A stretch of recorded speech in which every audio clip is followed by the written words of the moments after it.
Alrighty, welcome back everyone. We just talked about my top 10 quarterbacks as we head into 2025, a very tough group to put together. I think you have very talented young players. I think you have kind of inconsistent veterans in that group that you could rank any which way, if I'm being totally honest. But I like the 10 that I have at least. If you want to play around with that list a little bit, more than welcome to. But let's get into the transfer portal. A little bit of updates after the national title because there's definitely some fallout from that group and definitely some other things that I want to make sure you guys are updated on. Probably the last full segment we'll do around the transfer portal, but at the end of the day, definitely some big time things happening in the winter cycle as it comes to an end. And we'll start with the national title kind of fallout because there were some definitely big things that came out of this national title, and we'll start with Notre Dame. That was kind of the biggest thing, was the O-line room this last day. Definitely a lot of the guys jumped in there. A couple of guys that are not so big of a deal. Definitely some guys that are going to be a little bit bigger a deal down the road, and those are those two guys. I think Pat Coogan and Rocco Spindler going in yesterday are going to be really interesting guys to watch in the portal. Two guys that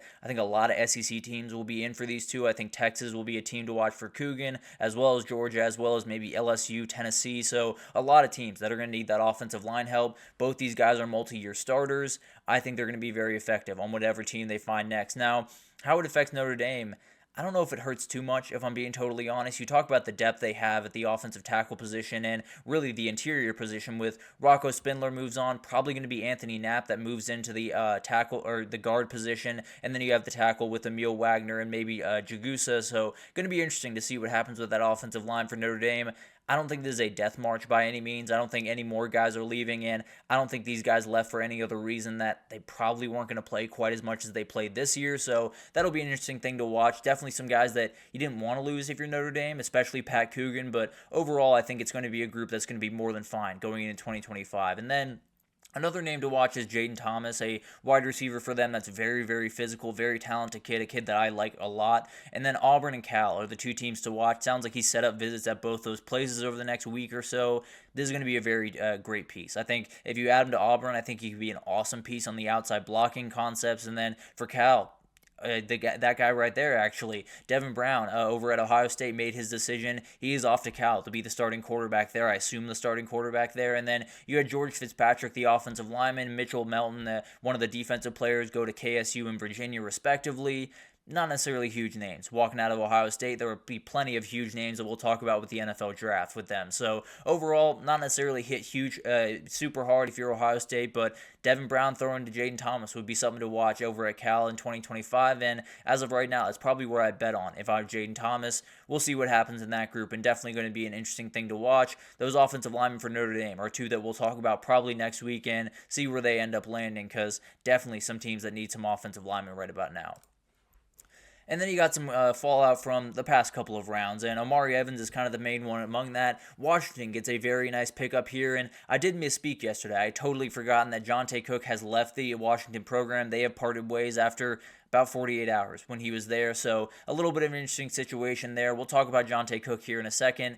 Not sure where he's off to, if I'm being totally honest, but Omari Evans, a great pickup for Washington. Definitely a guy that can really stretch the field for them, and I think Damon Williams just needs guys. You have Denzel Boston already there, who's a huge player for them, but you need a guy that can really stretch the defense. That's going to be this guy. It's going to be really awesome to see what he can do in this team, and I think you look at what he did at Penn State, I think you're just scratching the surface. He's obviously a guy that moved over to wide receiver this past year, and I think that the ceiling is still very well above him. His teammate was Harrison Wallace, and he found his way into the portal and over to Ole Miss. He's going to be an Ole Miss Rebel going into 2025, and a huge pickup for this team that just needs pieces around Austin Simmons at quarterback. I think you have a number of guys that are going to be very talented in Caden Lee and a number of other guys that you've picked up, but this is definitely a very nice pickup. I don't necessarily think he's going to light the world on fire by any means, but I do think he's a guy that can really fill in some gaps for you and help out where you need it. Not necessarily be the light the world on fire guy, but definitely be the guy that makes a couple of plays throughout the year and is a very nice complementary piece to your offense. But overall, very solid pickup. Ole Miss just continues to do their business in the portal.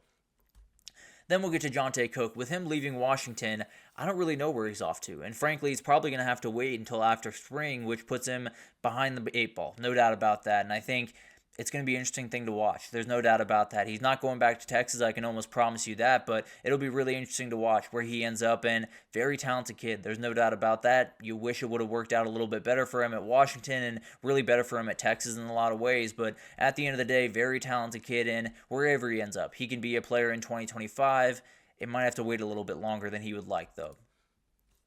Thaddeus Dixon, a guy that is actually leaving Washington as well, going over to UNC. This is probably the biggest pickup that they've had throughout this portal cycle. Very physical, very smart DB that I think can really work in a Bill Belichick, Steve Belichick type system. Very talented kid, and definitely one that UNC badly needed. You know, this portal class for UNC was a good group. It was a group that I think was going to elevate their game just a little bit, but he needed that game changer on defense in a lot of different ways. I think you have Camion Rucker on the front side. I think you now have Thaddeus Dixon on the back end, and it's going to be really awesome to watch what he can do this year. I think the talent level is really ridiculous. He just got to get in the right system, get in the right place, and really start hitting his stride, and he might have just found it at UNC if I'm being totally honest.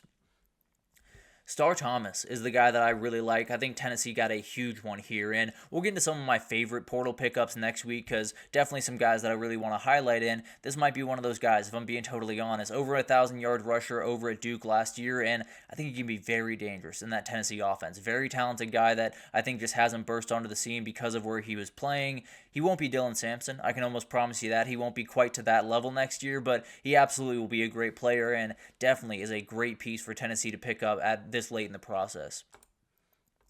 Anthony Evans is a guy that I want to talk about here. Mississippi State continues to get my favorites throughout the portal. I think this is a guy that can make a ton of big-time plays, whether that's in the punt return game or in the pass game. He's a huge downfield threat, and I think you look at Luke Kromenhoek, the talent, the arm talent is very, very obvious. He can absolutely hit this guy, and I think it could be a very special connection in 2025. He's a guy that I think Georgia probably should have unlocked just that little bit more throughout the season on the offensive side of the ball, and I think Mississippi State is going to have essentially no choice but to unlock him on that side of the ball.